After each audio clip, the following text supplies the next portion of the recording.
আসসালামু আলাইকুম। তো এর আগে তো আপনাদেরকে এই ফুলগুলোর গাছ দেখাইছিলাম। তখন ১ম এ কলি ছিল, তারপরে আস্তে, আস্তে একটা ফুটেছে। এখন মাশাআল্লাহ সবগুলো ফুলই ফুটে গেছে। তো দেখেন কালারগুলো কত সুন্দর।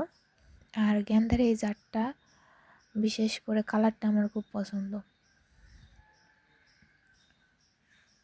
আর কালার যেরকম এটার মানে সুগন্ধিটাও সেই একবারে পিওর গেন্দা ফুলের মতো গন্ধ।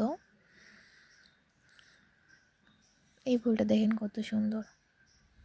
আর দেখেন পুরোটা সবগুলো একবারে ফুটেছে, অনেক সুন্দর লাগতেছে।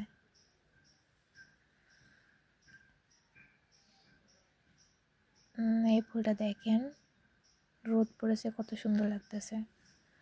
যদিও বাস্তবে আর ক্যামেরায় অন্যরকম লাগে। দেখেন পাতার পিছনে হলুদ কালার আর উপরে মেহেন্দি কালারের, অনেক